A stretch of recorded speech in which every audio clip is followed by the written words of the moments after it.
मांग रे ईश्वर सरहाव दे कोना अकोय दया दुलड़िए ताबु जत्तो को मौज नपाय मेना बोन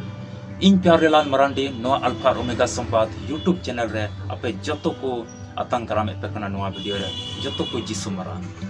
तिया वीडियो रे बोन नेला चिदा ईश्वर बाबा कथा दो लयगो कना नोआ बाबत रे अडी आयमा बुहा मिश्रा कोआ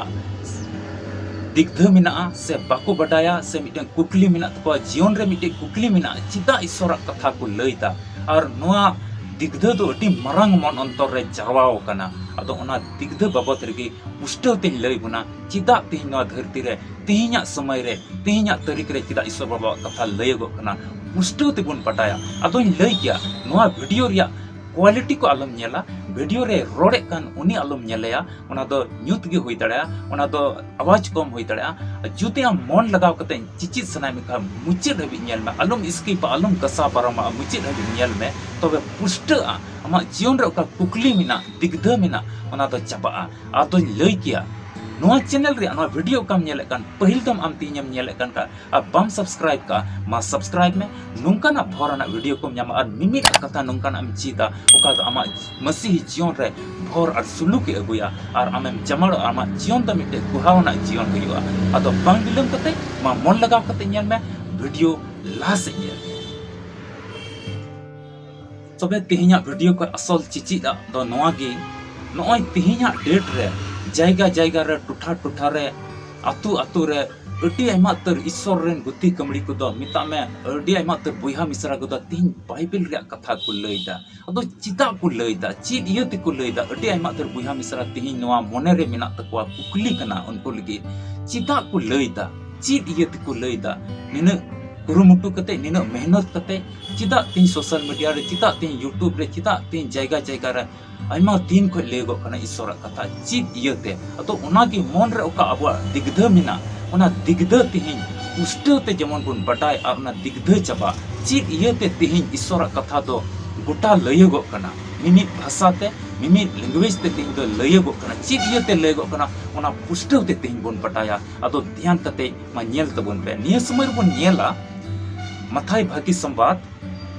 28 सेटिंग पढ़ाते तो 18 कली को 20 कली भी दिला बन पढ़ावा नोंका लेका ऑल कना और जिसु दो उनको ठेन हेज सुरेन ते गलमरावा कोआ मिता कोआ ये सिरमा रे और ओत रे सनाम एक केरे इन ठेन मिना कना सेन कते सनाम जत को चिला कुपे और बाबा हपन और सनो जी नुतुम ते बत्तीस कुपे और इनिन हुकुम पे जोतोवा दोहो चित कुपे और नेल पे इन तो जाव हिल आपे तुलो मिनया जुग मुचे हबी नोंडे प्रभु यीशु मसीह तिस भागी संवाद लय कते क्रूस किदी को गोज किदी को तोपा किदी को पे दिन बातार होय जीवत पिरिटना और आइजन गेलमित चिला को ठे न्यापाम कते सिरमा ते चला लहा रे लय को कना दू चला पे जोतो जत रेन को चिला को पे मिता में भागी संवाद लय को पे चिला को पर इन कान चित का पे ओना को उनको हो हुकुम दोहो चित को पे जेमन तीन ओका पे भर पे नाम का उनको हो मिमित को भर को नाम और सिरमा रिया मिटन ओका आस मिना उनको जीवन रे आस पुरे ओना इते जतो जियत रेन को चला पे और चिला को पे नोडे पुष्ट कना मिटे कथा प्रभु यीशु मसीह तो जतो जियत रेन को लगे हेज लेना जाय मी जियत रेन लगी तो बांग जतो जियत रेन लगे हेज लेना और ओना को दुलड़ उका दो उनको चिदा को तहें ओना को दुलड़ आपे हो मिमित को जेमन चित को पे ओना ये तिगे तेहिं भागी संवाद लेगो कना जेमन मिमित जतरन को बडाय और सिरमा रिया ओका मिटे जायजुग जीवन नाम रिया मिटे आस प्रभु यीशु मसीह एम का ओना को उनको हो पुरे अदो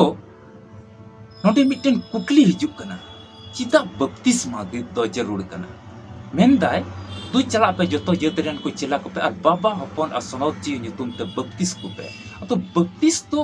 चित कना मिट बाइबल को मिटे कलिबुन पढ़ाव और हो ओना तो बुन न्यामा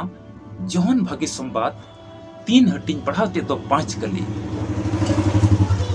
ओंडे प्रभु यीशु मसीह निकोदेमुस नुतुन मिटे मुखिया तहे कना उनी तो फरीसु को मोदरन मिट होड़े तहे कना नुतुम तो निकोदेमुस तहे कान तया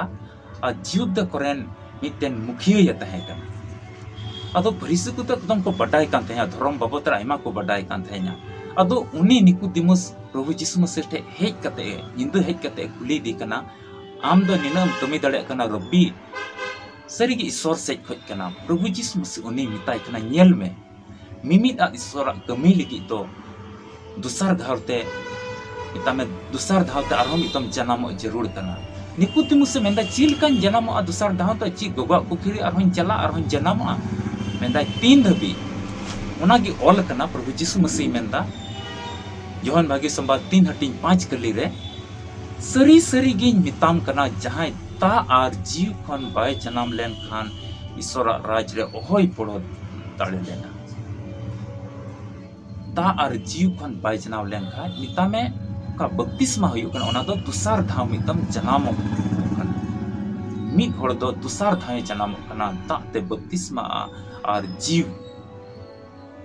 दुसार धाव ते जनाम कना ओना दो कि ऑल कना सरी सरी गिन मिताम कना जहां गी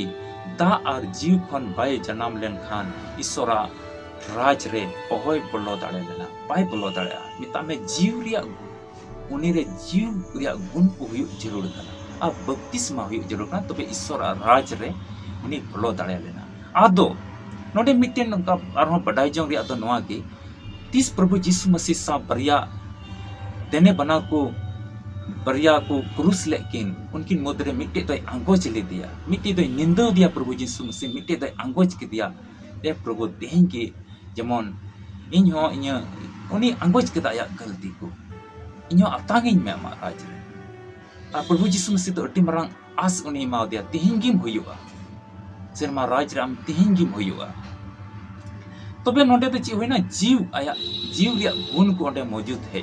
ना जीव रिया गुण को है ना तो जीव रिया गुण दो चिक को कना ओना बुन नेला गलाती को लिखी चिट्ठी 5 हटिंग पढ़ाते तो 22 और 23 कली रे नोंका ऑल कना मेन खान जीव रिया जो दो दुलड़ भलई पतियर महिर संबड़ाव मिता में कोई जीव रिया गुण को तहन प्रत्येक मनवा तेहिं नवा धरती रे जील रिया सनाते जहां तो चला कना और जहां तो जीव रिया सना अतो जीव रिया सना यदि मिड हर रे मिना खाय उनी की बपतिस्मा कते तो प्रभु यीशु मसीह रेन चेलाय होई दाड़े मिता में जीव रिया गुण दो ची दुलड़ भलई पतियर महिर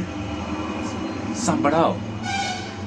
ना तो जीव रिया गुण को कना अतो नोनवा को गुण हुई कते बपतिस्मा हताव कते प्रभु यीशु मसीह मेंदा ची को पे आ सिरमा रिया ओका आस इन तीन एम का पे जायजुक जीवन रिया उना हो उनको को नाम अतो दुलड़िया बुया मिश्रा को उना ये तिगी तीन भागी संवाद अब बाइबल रिया कथा को जायगा जायगा रे टुठा टुठा रे आतु उड़ा रे सोशल मीडिया रे तीन लयगो कना और नुआ अंजम को मिमिक को बुया मिसरा दो भोर को नाम दा कोई जीव रिया सनाते अंजम में कान जीव रिया मने कते कोई नो आया कथा अंजम में कान उनको तो खटी की भोर को नाम दा खटी की उनको तो भोर को नाम अतो अबो जीवन रे ओना जीव रिया बुद्धिस को तहन तुले नो धरती उन तड़ामा जेमन ईश्वर आनो बड़ो अरे भोरा ईश्वर के आया कथा से लिखाते का तिहिन पुष्टते आमे अंजम का असो कन नो दिग्ध तो चबायना ईश्वर लय लिकाते प्रभु यीशु मसीह लय लिकाते तीन भागी संपाद लय गो कना जेमन मिमि चतरन को बड़ाय आ जतो गी उनी रेन गिदरा कना को और उनी तो आताम को आया कथा से लिकाते जतो गोड़ अरे भोर बेमा दिलाबुन को जना दया दुलर ते परीक्षा ईश्वर बाबा गुण मना डबो जोहाराम कना ले तिहिना का कथा ले अंजम का अले मने रे दिगदर तहे कना प्रभु आयमा बुहाम सरा कोआ इके चिता भागी संपाद को लय दा बाइबल रे कथा चिता को लय दा तिहि और ओना को तो पुष्टव कना ए प्रभु सस्तर को कले पढ़ाव का नवा येते पुष्टव कना जीवरिया गुण को ची कना और आमेम चेला कुम लया को थे और ओना के तेहिन होले कमीदा निमि जेतरन को बड़ा यीशु मसीह ने तुम तले कोई कीदा आमेन दुलरिया बुया मिश्रा को नोंका ना वीडियो को आरो नेल सनाय मिका न्याम सनाय मिका डिस्क्रिप्शन बॉक्स रे लिंक इन दहो का आम सेंड कते ओना विजिट में और लिंक को नेल में आरो वीडियो को और ईश्वर भर को अमता नुंगा वीडियो रे नुंका नुंका ना कथा आमेम चीदा उका अमा जीवन को तोला और आत्मिक जीवन रे आम साबुरी जो लगी मसीवा जीवन तुले साबुरी जो लगी आम भरेम न्याम अदो न्यापाम कना बोन आर मिटी वीडियो रे उका तो आम लगी अडी भरना हुयो और भागी भागी कथा कुम चीदा अदो आपे जतो को जिसु मारा मसी रे दुलड़िया बुया मिश्रा मुचाद हबी तिहिना वीडियो नेल का लगी अडी अडी सरहाव। तिहिना वीडियो होते ते ईश्वर ची गालमराव का आम तुलुज मा कमेंट बॉक्स रे ऑल में और लाइक में और गाती पीड़ा कुठे शेयर में और बाम सब्सक्राइब का जरूर तिगी सब्सक्राइब में। तबे न्यापाम कना बोन आर मिटे नवा वीडियो रे ओका दो सपड़ाव ठीक कान अब जो तो को जीसु मरा।